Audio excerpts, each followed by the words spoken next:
It's about time we do AJ Styles.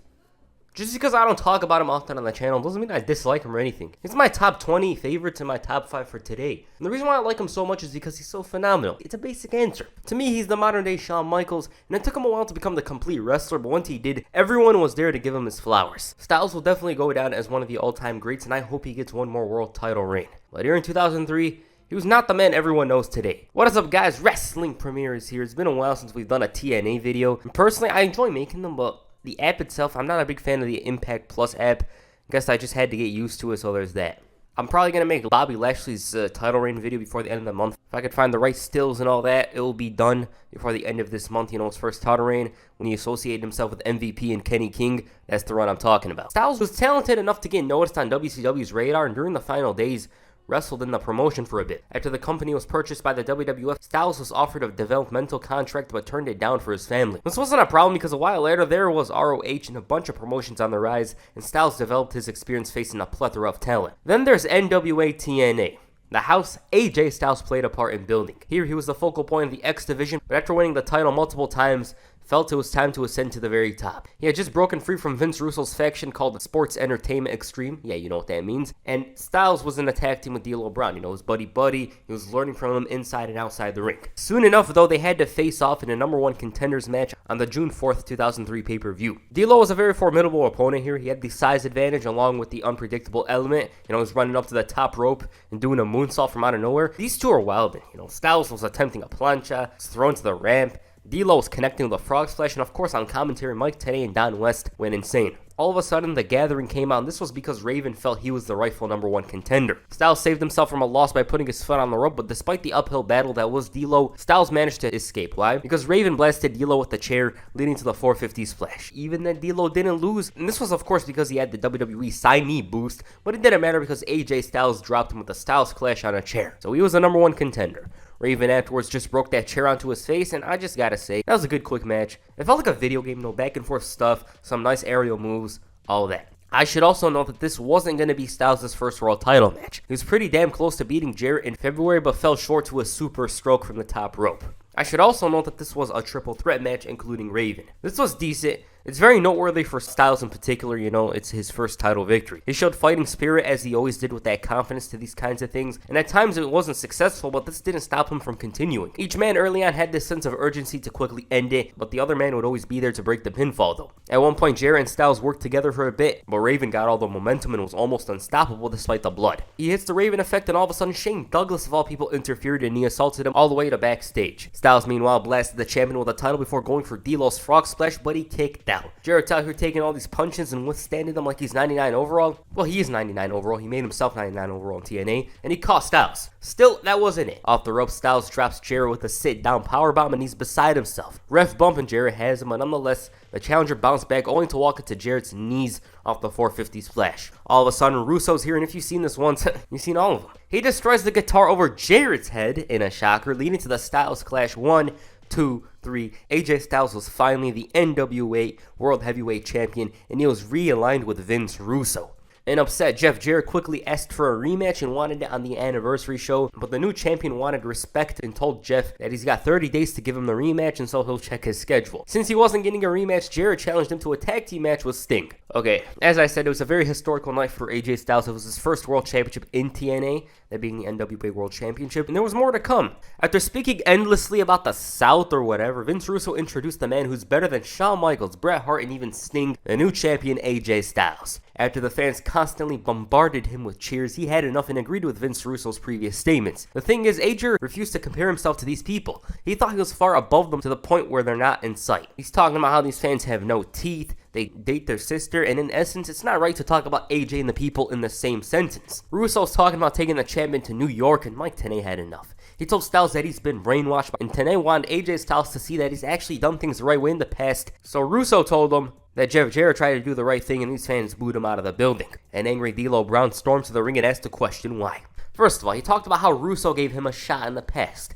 As to the champion, D'Lo was pissed over AJ taking a shortcut to the title. In the process of winning the title, he was screwed over until he responded saying he told D'Lo that he'll do whatever it takes, and that was true. D'Lo didn't want it that way. Russo started bragging about making him and even claimed that Vince McMahon thought he was worthless after asking for him to be his D'Lo attacked and AJ made the save. Raven made a run in and had loads of intensity, and Russo almost got it. But once again, Shane Douglas was here. Triple threat chants intensify. The tag partner for Styles at the end of the night ended up being Sean Waltman, 6-Pac. And the commentary couldn't believe that he would associate himself with Russo. That main event ended up getting wild, and Jeff Jarrett beat AJ Styles in his first match as the champion.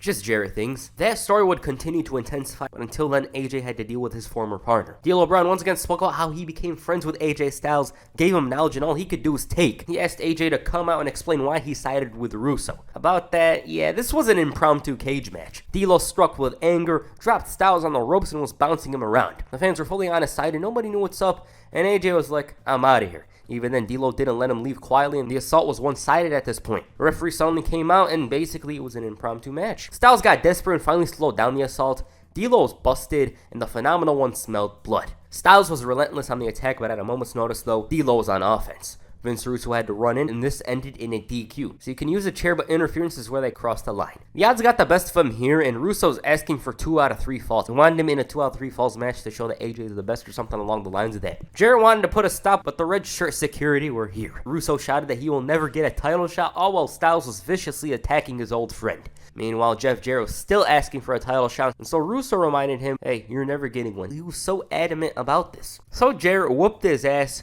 when all of a sudden Just Joe comes in and they brawl. Styles ended up making a run-in and assisted Legend and dropping slapnuts. Russo even got some shots in as well. In other places, Frankie Kazarian wanted the X-title shot. The champion though came in, made himself feel much bigger than Kazarian, and offered him a title shot for tonight. You know, he wasn't going to challenge for the X title, he was going to challenge for the NWA World's Heavyweight Championship. This one, I want to say it's noteworthy, but it was good. It was decent enough. The challenger did not take this opportunity for granted. He put up so much of a fight that AJ had to call out a timeout and distract the ref. And so now the champion was properly integrated into the match. He was out here wrestling on easy mode, and as a matter of fact, it was training arena level for the moment. That is until he wasted time on the Styles Clash. The champion showed a little too much arrogance and lost focus at the wrong moment. Even then, he regrouped and started wearing down Kazarian. All of a sudden, Chris Sabin ran in and dropped Kazarian, and even then, he kicked out. One mistake from AJ and Frankie's back in it. Even with Trinity and Sabin doing stuff, Trinity accidentally hurricaned Styles, and Kazarian's got the momentum. He had enough of the interferences, and back in the ring, AJ Styles catches him off the springboard, slams him with a powerbomb before connecting with a Styles Clash, which looked rough as hell. That looked horrendous. Decent match.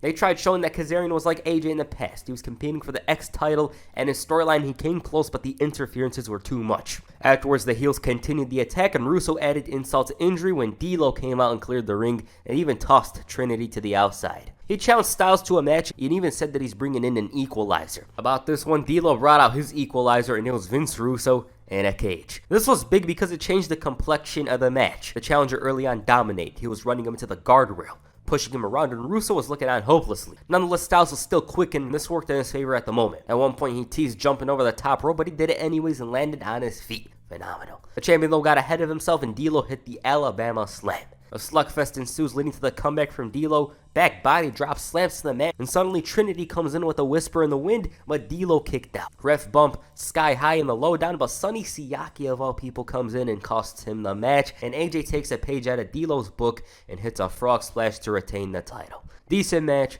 These two were having a lot of fun during this time period, and obviously the interferences were a problem, but that's expected from TNA. Afterwards, Vince Russo in this hideous Jeff Jarrett attire was saved and decided to throw D'Lo in there to end the show on top. Despite losing the title match, D'Lo Brown was set to get a rematch, which was going to be 2 out of 3 falls, and would even have Vince Russo for 5 minutes if he beat Sonny Siaki. D'Lo won that match, but they didn't specify what kind of 5 minutes this was. Styles ended up getting involved while was locked in a cage, and then Sonny Siaki ran in, and even then D'Lo handcuffed him to the ring. So Trinity came out, and D'Lo took her to heaven and back with a sky high. Legend next. But it didn't matter because D'Lo was unstoppable until the numbers got the best of him. AJ ended up hitting the Styles Clash, and they gave a preview of the match. And basically, D'Lo was built as this huge threat. If it wasn't for AJ's backup, he'd be champion, and it's a simple story. You know, friends become bitter enemies. Their 2 out of 3 falls match was spread out over the next episode.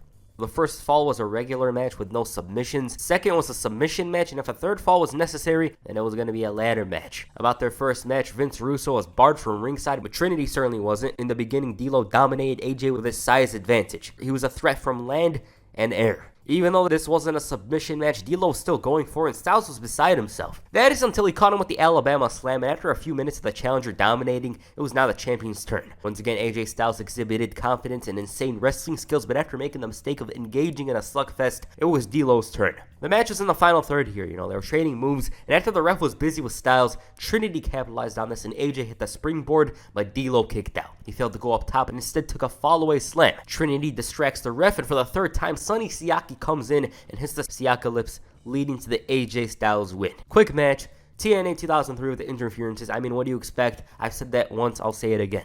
Other than that, these two always deliver. It's not must watch, but if you do watch it, you'll enjoy it. The second fall was different. Sonny Siaki didn't even allow D'Lo to make his entrance and targeted his leg, leading to the Styles run-in. Already, he was going after the leg and had a huge disadvantage. Unlike his usual self, Styles was more methodical in his approach. He was locking in different kinds of holds, and D'Lo was just struggling trying to figure out how to escape. After a while, the challenger finally bounced back and he began his comeback. While Styles did lock him in the sharpshooter, he fought with all his fiber being to counter the sharpshooter, and he won it. This one was certainly weaker than the previous match. They obviously had to preserve their energy for later because they were facing off in the ladder match. Right out of the gate, they brawled on the outside and were throwing caution to the wind, throwing ladders in each other's face. Hell, D'Lo even brought in a table. Styles, though, had the number one weapon: his athletic ability. He was hitting hurricanranas, planches, but it wasn't like he wasn't doing other things. D'Lo, on the other hand, yeah, he was going for the lowdown. It was a spot fest, and he had the match win with this, but a Siaki storm wasn't coming, and I don't need to explain this. You guys know what's up. This time, though, it was a bit different. It was more dramatic. Styles and D'Lo grabbed the title at the same time, and after Russo got into the ref's face, it was a draw, and Russo celebrated like he landed in 1998 or something. Okay, the damn interferences were far too much. They bar Russo from ringside, Sonny comes in, Trinity, and it's repetitive. Other than that, there was some nice spots in this ladder match, but it's not that notable. After Sonny Siaki sucked himself hard about the previous week, he claimed that if it wasn't for him, AJ Styles would have lost the title, and upon hearing this, the champion furiously stormed to the ring and told him that he knows nothing about champions. He told him that champions earn it. He's the champion because he's the best in the business, and told him to take a back seat, leading to a know your role chant. Because he was Vince Russo's right-hand man, they were on the same playing deck, and in his eyes, AJ was a little joker, and when he heard this, he slapped the hell out of him and called Trinity a rat. I don't know what she did. D'Lo heard this and thought he could get to AJ and have him break free. He mentioned how everyone saw that old AJ Styles during the match. And D'Lo also believed that Styles doubted himself over the past week over the results of the ladder match. So he challenged him to one more match. AJ finally responded and said that the only thing that bothered him was that he was this close to being a former champion and his pride couldn't accept this. So he wanted the match for next week. This time it was going to be about respect. They shook hands and Sonny Siaki attacked. Styles made it seem like he was good with him, but he continued the attack, showing his true colors. Suddenly, the director of authority, Eric Watts, ran in and cleared the ring before announcing that next week's match was going to be a steel cage match. Why? This was to prevent interference, and if you had no idea, I bet you expect some interference. Oh, and Vince Russo was going to be handcuffed to him. AJ wasn't worried about this, saying his presence is his strength, and Mike Tenay took some time off to talk about how Russo was selfish and doing things for himself, but he didn't want to hear it. So Tenay talked about how Russo wants to control Styles in the title because it gives him more power. As for D'Lo, it was about being the man.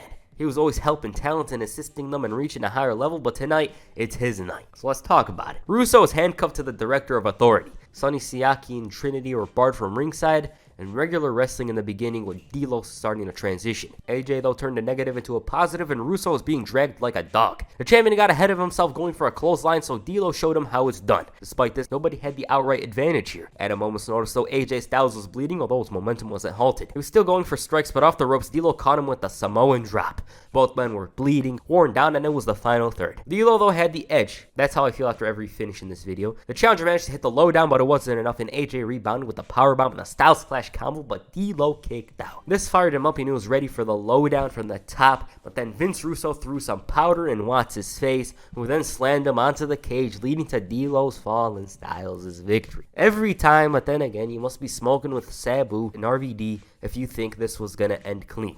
I don't know if seeing clean finishes offends Vince Russo, but with the victory, it meant that Styles did not have any opponents left. This is what Russo said immediately after the match. The rest of the crew came in and continued the attack, leaving D'Lo a beaten man. This led to Jeff Jarrett making the save, and since he had the Booker boost, he got rid of the heels. The following week, Eric Watts came out talking about last week, leading to Russo and Styles coming out. Russo talked about how they went through everyone. Hell, they even claimed to have asked Sting to come in, but he didn't respond, so they're having a vacation. Watts then told them to either sleep with each other or have AJ Styles fight Low-Ki for the title tonight, or he could forfeit the title, which would be a better option than Watts himself coming to take it. Russo said they have a plan to catch, but Styles thought otherwise and dared Watts to take the title from him. Russo looked very frustrated with this, but it didn't matter because Low-Ki ran in and delivered some lethal kicks. Legend comes in, but Watts has all the momentum, and as he's going for the choke slam, Russo hits him with a bat, which leads to Jeff Jarrett clearing the ring and sending the heels running, and Low-Ki teases what's to come. Now AJ and Low-Ki were extremely familiar with each other. They had some classics early on in 2002, be it TNA or ROH.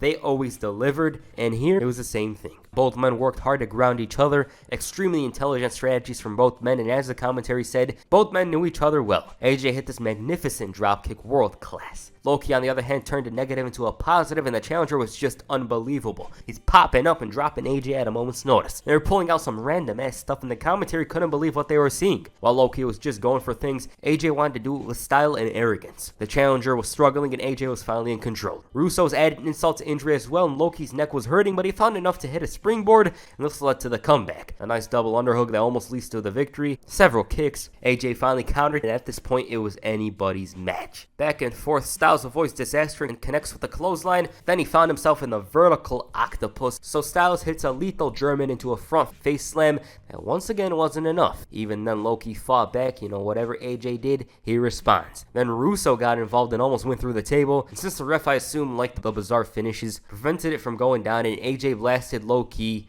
with a bat. 1, 2, 3. So close to having a clean finish. In my eyes, it was nothing short of excellence. Low-Ki was treated as a huge deal, refusing to stay down and inflicting damage at a moment's notice. Every time AJ would go for something, he'd try to top it in an extravagant way. And AJ somewhat couldn't find an answer to this. Then you remember Russo's at ringside, and he eventually does what he does best, book a questionable finish.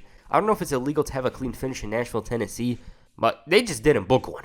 Other than that, this was a fun match, and so far, the best, or in my opinion, my favorite of the title reign. They just knew each other like the back of their hand, awesome counters, and it was just total non-stop action. But anyway, Styles still had Jarrett on his radar, and instead of going on vacation, opted to toss him into a hearse one night. I assume they abducted him to watch some 2000 WCW, and Raven meanwhile won the right to challenge for the gold. Jarrett, on the other hand, was promised that he will never get a title shot, and after an entire week, re-emerged recharged and randomly brought out a guitar from the hearse and tossed Siaki in there. As for things that relate to the NWA World Heavyweight Championship, Raven promised that AJ Styles would run into the Raven effect. Early on, both men were quick. Unlike Low-Ki, this wasn't really a wrestling match, at least in the beginning. Raven's experience over Styles allowed him to dominate. Hell, he even brought out a trash can, which I assume is filled with scripts of the past containing clean finishes. The Champion was out of his element and was bleeding. Russo interfered, and so Raven got rid of him, which leads to the low blow from Styles, and he hits that inverted DDT. All of a sudden, Punk and Julio grab Russo and take him to the back, and in the ring, Styles hits that lethal enziguri, and both men were down. The crowd was on Raven's side, which greatly affected AJ Styles, but it didn't matter because he was in control.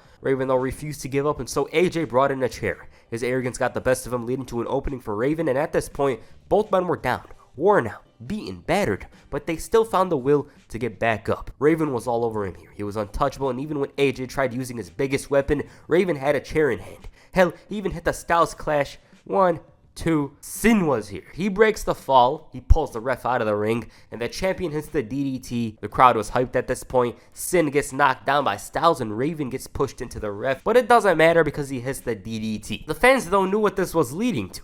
Slash comes in, gets the powder thrown into his face, and accidentally drops Styles. Fans start believing again. Raven catches AJ with a powerbomb, and now Shane Douglas was here. He low blows Raven, who was on fire, and AJ hits the Styles Clash. Again, they delivered. Raven was this veteran with loads of experience on his best game, but his issues with Shane Douglas cost him. Regardless of the finish, it's one of the best matches from the title reign because of how dramatic it was. Even though some guys interfered, the fans still believed that Raven had a chance because he had knocked down all these men, hit this Styles Clash, and he just looked great out there. Afterwards, Chris Harrison, D-Lo, came out. He said that they had enough of these screw jobs and threatened the ref, telling him to reverse the decision or restart the match. Diamond and Swing run in, leading to an all-out brawl. Jarrett comes down there and he does what he usually does, leading to Eric Watts booking a War Games match between all of these men. Hell, he even booked himself to be the special referee. About that match, it was chaotic. What the hell do you expect? Styles took the pin, but on the outside, the Crew attacked Dusty Rhodes and whooped his ass. And that would escalate over the next couple of weeks, but for now, AJ Styles was set to defend the gold against Jerry Lynn. Let's talk about it quickly. Quick exchanges early on. Both men knew each other really well and avoided their moves. Until Lynn grabbed Styles and hit the tilted world backbreaker. He was mostly in control and randomly catching Styles at a moment's notice. Trinity got involved and the champion capitalized. Little did the commentary know that this was ugly. The blood didn't stop Jerry Lynn though from connecting with a belly-to-belly into the turnbuckle. A TKO as well, but AJ kicked out. Powerbomb follows up before Trinity gets involved, leading to AJ taking control. Brainbuster, and even then Jerry Lynn bounced back like AJ bounced his head. But Trinity pulled the ref from the ring and Styles low blows him before hitting a reverse neck breaker on a chair. Since that wasn't it, AJ hit the Styles Clash. 1, 2, 3. Good match. Lynn is really overlooked when talking about wrestling from this era. Man was low-key one of the best wrestlers out there. Here, it's expected to have a good match. Is it must-watch? No, but still if you watch it, you'll definitely enjoy for sure. After the match, Dusty Rhodes came out and said that it wasn't TNA's decision, nor Russo's if AJ has to defend the NWA title. Why is he saying this? Well, because earlier on, Russo was threatening to leave TNA with AJ Styles and the title if Roddy Piper wasn't gone. Basically, Dusty made AJ Styles look ungrateful. He's talking about how he's the leader of the NWA and he's got a decision to make. Dusty said that AJ's got that desire and he should leave this puppet. And then he mentioned how when Styles is getting paid, Russo's there to take a cut of the money he earned from his blood, sweat, and tears. He handed the bad to Dusty but ended up assaulting him, so AJ proved that he isn't cheap. He gave him a beat down when Piper makes a run in. Red shirts put a stop and Dusty's out there getting stomped on. So who puts a stop to this? Your man, Jeff Jarrett. As a result of this, AJ Styles faced Dusty Rhodes in a bunkhouse brawl match. This was basically a handicap match because Russo was getting involved, Trinity, but even then Rhodes wasn't out of his element. For some reason we had an image of AJ's ass, I don't know why, and every time I forget about him, he's here. Trinity got spanked instead and the heels ran.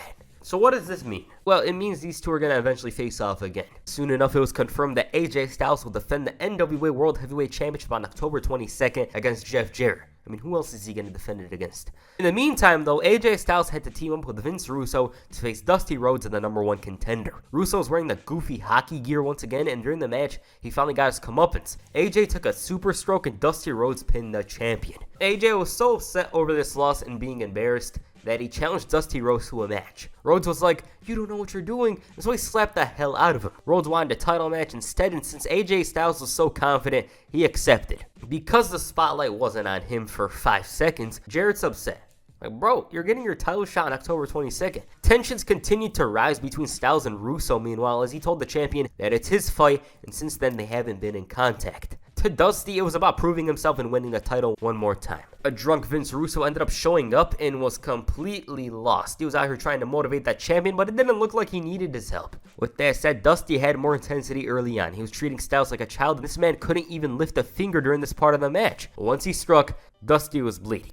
So what's up with early TNA? Do the wrestlers forget to boost their durability skill or something? Styles continued going after that wound, and even then the American Dream was wobbly. He can't see well, yet he still found the will to fight. AJ, though, was too strong here. Fans were trying to rally him on, but to no avail. AJ, though, got ahead of himself, and Dusty made the comeback. He went after the legs in order to ground Styles, all while Russo was shouting for mercy. He goes to the figure 4. Styles is tapping out, but the ref was distracted. Russo hands the bad to AJ, who capitalizes, and he ends up going for the figure 4. Dusty was fighting hard, but he couldn't stay in it, and AJ Styles retained the title. Decent story, you know, the legend wants to prove himself, win the title one more time, but AJ couldn't beat an old man clean. He couldn't beat him clean. Other than that, the match was at times dull, and I don't really remember much from it. Afterwards, the drunk Russo initiated an attack on the American Dream, but then AMW came to the save. Styles put a stop with a bat, and Russo thought it was time to spank his ass. Jeff Jarrett was back with a chair, and you know how it goes. I don't even need to explain it. As a result of this, Vince Russo had enough. He said that he wanted to get Jarrett by his side for a year now, but since that's not happening, October 22nd isn't happening either. That was all talk, though, because the match was going to happen. After Jeff Jarrett randomly went to Japan just so he could attack Hogan over signing with TNA, he was now a heel. Jarrett admitted that Dusty Rhodes opened his eyes. After he took his title shot, he refused to allow anything like that again, hence the attack on Hogan. For some reason, Vince Russo randomly ran into Jarrett, and they brawled. He ended up getting hung, though, for his troubles. Styles, ECMO, Siaki were late, and all the champion could do is angrily walk around the ring. He told them not to do anything stupid, and that's exactly what he did here. Later that night, Styles ran in to avenge Russo by attacking Jeff Jarrett. They brawled, it was intense, and that ended the show. As a result of Russo getting attacked earlier, he was sent to the hospital.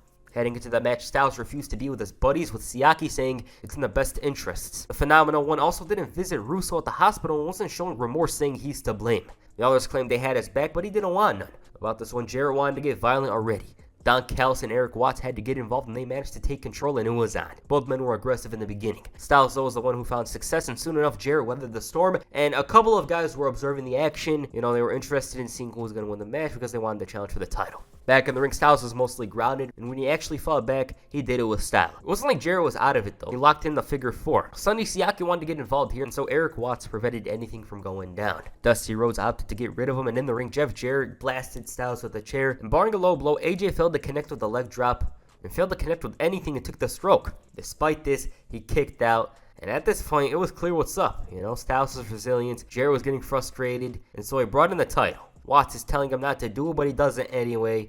1, 2, 3, new champion. What do you expect? It's his world. He books TNA. That's how it is. Throughout the run, nobody was seen as a bigger threat than Jeff Jarrett was. Even though AJ had his stuff to deal with, above him was always Jeff Jarrett and the Vince Russo storyline, and so he finally captured the title here. After the match, he told TNA that he's right. It didn't matter who was coming after him. Regardless, he was now the NWA World Heavyweight Champion. Yeah, that wasn't the best match. I didn't really enjoy it that much. There was some moments there here and there, but for the most part, it wasn't good, I'd say. It was decent. Styles was back to being a babyface, and looking at the run, it's like it was in reverse. Styles beats these men only to lose it back to Jarrett, and he's back to being a good guy. The story of this title defense was basically, AJ Styles couldn't get it done without Russo, Siaki, and Trinity. Obviously, he had some successful title defenses in ROH and all over the country, but in Nashville and NWA TNA, he failed to win any match clean. It was like the story was building to AJ winning clean and showing that he was that damn good, breaking free from Russo, but he ended up being the third fiddle by the end because of the Hogan-Jarrett storyline, which never happened. But Jeff Jarrett never stopped to mention how he smashed the guitar over his head over the next few years. But as for AJ, he had some good to great matches here. He shined bright, but other than that, he never got a clean victory over Kazarian or Dusty Rhodes, and he always looked like Vince Russo's guy rather than his own man. As for Russo, he disappeared because Hulk Hogan was coming back, and this story, the Phenomenal One story, would continue to intensify over the next couple of months, but in the meantime, he was back to teaming up with D'Lo Brown. So as I said, basically, if there's a positive from the title reign, it's the matches. Other than that, AJ Styles wasn't really the main guy in TNA. It was always Vince Russo and Jeff Jarrett during the title run. But yeah, I enjoyed some of the matches. I'll be starting to talk about his next couple of title reigns. Alright, what did you guys think of AJ Styles' title reign? Please comment down below, and that's it for this video. Make sure you hit the 450 splash on the like button and perhaps the Styles Clash on the subscribe button. Peace, I'm out.